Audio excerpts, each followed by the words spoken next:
Berjumpa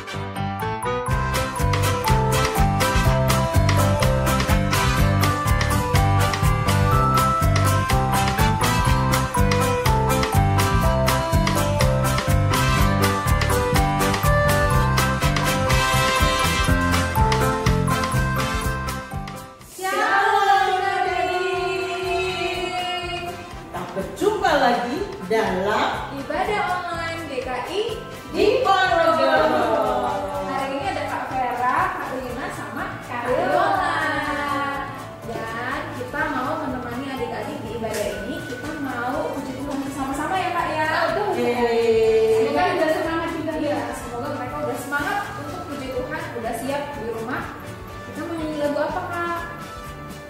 Kita nyanyi lagu Hari Ini Kurasa Bahagia. Bahagia nggak hari ini? Iya dong, yang bisa kita ada.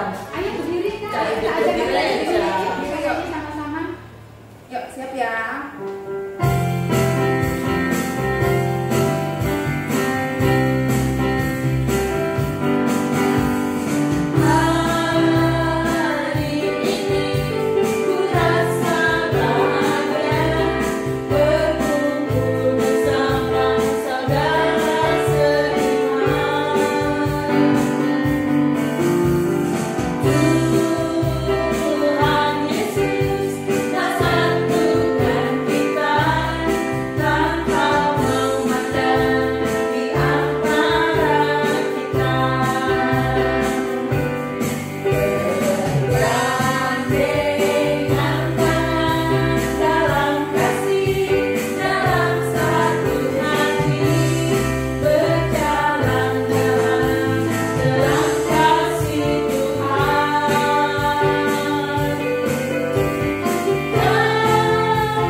Pujian, sekarang kita saatnya membuka hati kita untuk lanjut terus beribadah. Kita lipat tangan, kita beribadah.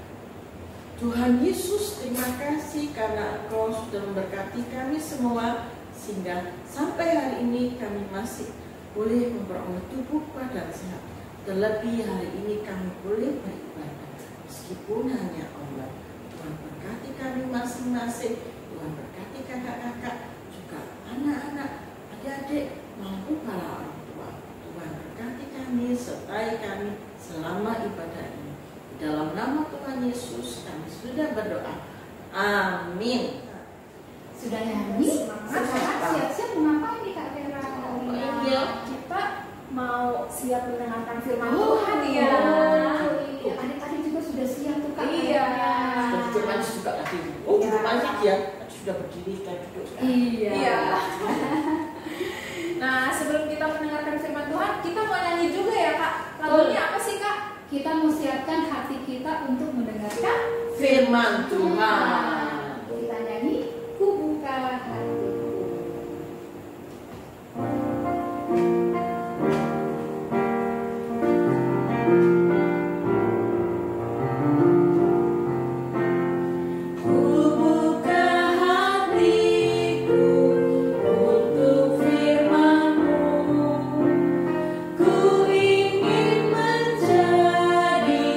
Seperti Yesus.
kabar adik-adik pada pagi hari ini?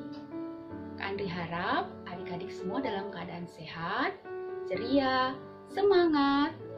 Walaupun mungkin adik-adik saat ini harus lebih banyak tinggal di rumah dan tidak bebas untuk bepergian keluar rumah. Adik-adik, hari ini kita akan belajar firman Tuhan dari seorang raja yang sangat terkenal. Raja siapakah itu?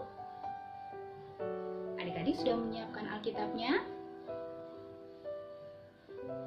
Mari bersama-sama kita membuka kitab 1 Raja-Raja pasal 11 ayat 1 hingga ayatnya yang ke-13.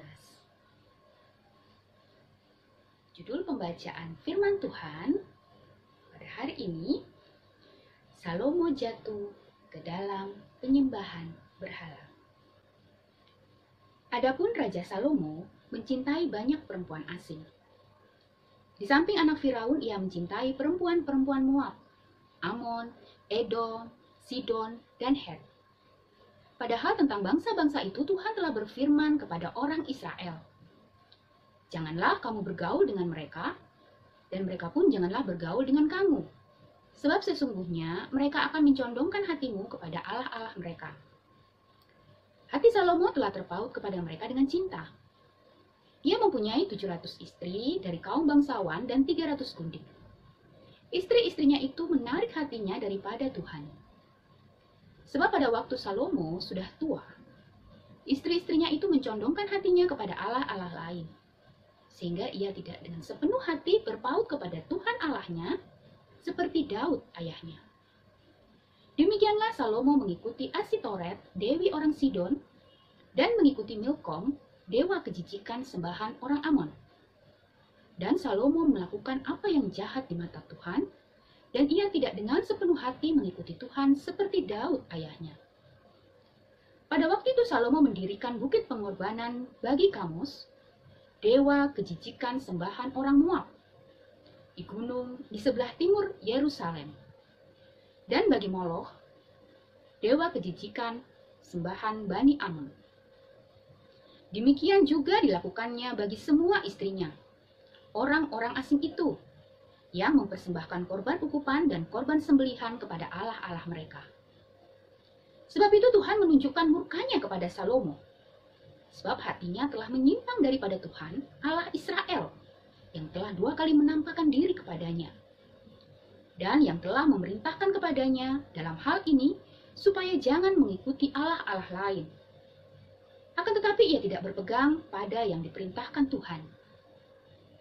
Lalu berfirmanlah Tuhan kepada Salomo, "Oleh karena begitu kelakuanmu, yakni engkau tidak berpegang pada perjanjian dan segala ketetapanku yang telah kuperintahkan kepadamu, maka sesungguhnya aku akan mengoyakkan kerajaan itu daripadamu dan akan memberikannya kepada hambamu. Hanya pada waktu hidupmu ini, aku belum mau melakukannya oleh karena Daud ayahmu.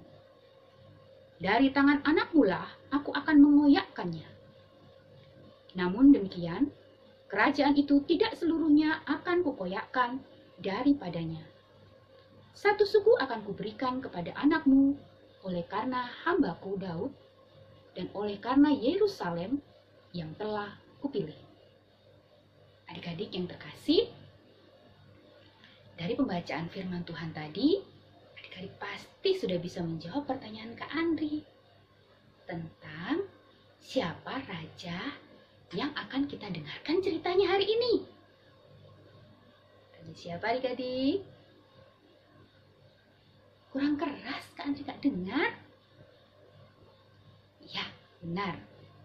Raja Salomo. Masih ingat siapa Raja Salomo itu?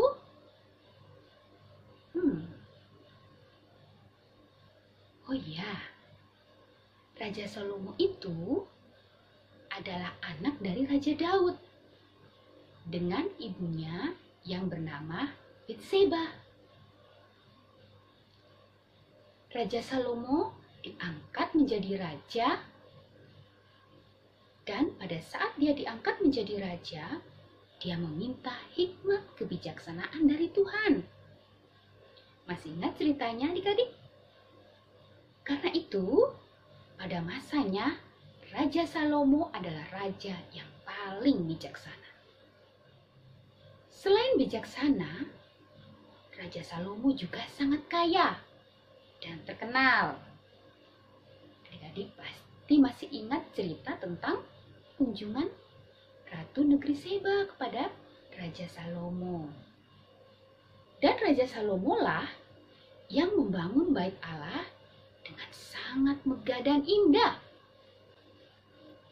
Selain itu ada juga bukti kebesaran Raja Salomo yang bisa kita baca hingga pada saat ini, yaitu tulisan Raja Salomo dalam Alkitab, yaitu kitab Amsal, Pengkhotbah, dan juga Kidung Agung.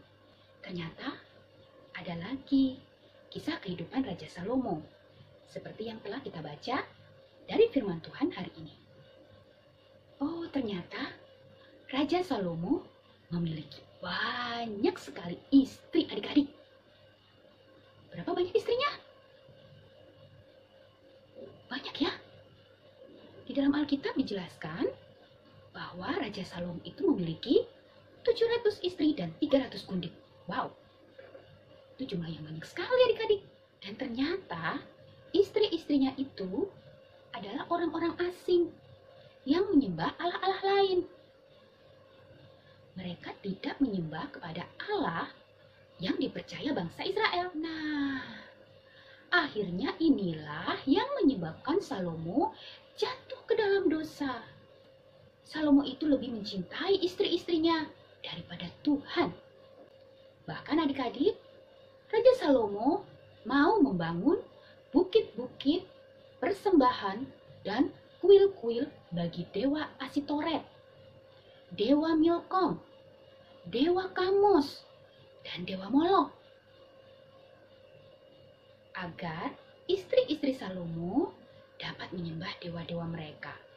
Dan di dalam firman Tuhan tadi diceritakan juga adik-adik, saat Salomo sudah sangat tua, istri-istri Salomo itu membuat Salomo tidak lagi menyembah kepada Allah Israel, tetapi menyembah kepada dewa-dewa mereka.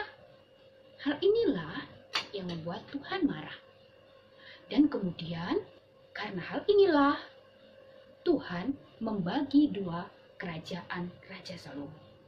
Kerajaan Salomo yang begitu terkenal, yang begitu jaya pada masanya, yang begitu kaya, harus terbagi menjadi dua. Dan itu terjadi saat anak Salomo memerintah sebagai raja. Sedih adik-adik ya dengan kisah Raja Salomo ini. Nah adik-adik, ternyata ada begitu banyak hal-hal di sekitar kita yang seringkali membuat kita melupakan Tuhan, lupa beribadah kepada Tuhan. Kira-kira apa ya adik-adik? Misalnya, gadget yang adik-adik miliki. Gadget bisa membuat adik-adik lupa makan, lupa mandi, lupa belajar, atau bahkan dengan gadget adik-adik bisa membuat adik-adik tidur terlalu larut malam, sehingga esok harinya tidak semangat untuk belajar ataupun beribadah. Nah, apalagi ya yang bisa membuat kita melupakan Tuhan? Ternyata adik-adik, game yang ada di HP kita, yang ada di gadget kita, itu juga bisa membuat kita melupakan Tuhan. Apalagi kalau kita mempunyai game-game yang banyak mengandung kekerasan dan hal-hal yang tidak pantas untuk kita lihat. Apalagi yang bisa membuat kita melupakan Tuhan adik-adik? Uang bisa membuat kita melupakan Tuhan. Kesenangan dan hobi juga bisa membuat kita melupakan Tuhan. Teman-teman yang belum mengenal Tuhan juga bisa membuat kita meninggalkan Tuhan Yesus. Lalu pertanyaannya adik-adik, apakah gadget kita itu tidak boleh kita gunakan? Apakah kita tidak boleh bermain game? Apakah kita tidak boleh mempunyai uang? Tidak adik-adik, semuanya itu baik. Tapi kita harus pandai menggunakannya untuk hal-hal yang baik. Untuk hal-hal yang membangun diri kita secara positif dan untuk membangun hubungan kita dengan Tuhan. Adik-adik kan bisa bayangkan, kita mempunyai game-game, bermain game rohani, atau menggunakan gadget kita untuk mendengarkan firman Tuhan, mendengarkan lagu-lagu pujian, dan juga uang yang kita miliki bisa kita pakai untuk melayani Tuhan dan sesama kita. Adik-adik, hari ini kita akan bersama-sama membaca ayat hafalan dari kitab Mazmur pasal 37 ayat 3. Mazmur pasal 37 ayat 3.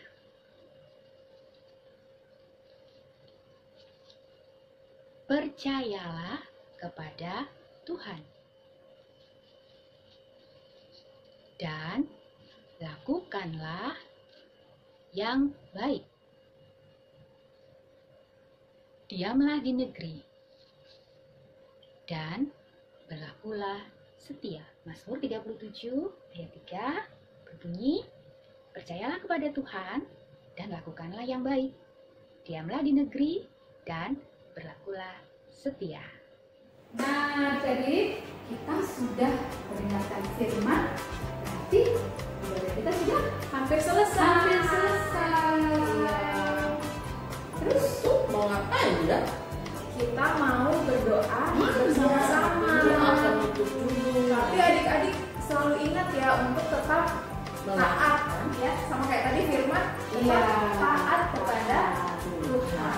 Walaupun di rumah saja juga ya Kak ya, tetap taat melakukan firman Tuhan, melakukan firman Tuhan, dan juga menjaga kesehatan. Supaya minggu depan bisa ikut ibadah lagi. Oke adik-adik, yuk mari kita siapkan hati kita. Kita mau berdoa kepada Tuhan. Kita berdoa. Ya Tuhan, terima kasih karena Tuhan sudah menjaga kami selama kami beribadah, dan sebentar lagi kami akan selesai. Tuhan memberkati supaya kami bisa tetap menjadi anak-anak yang taat, dan Tuhan juga selalu menjaga kami supaya kami tetap sehat dan kami bisa selalu mengikuti ibadah sekolah minggu. Terima kasih ya Tuhan, di dalam nama Tuhan Yesus Kristus kami berdoa. Amin.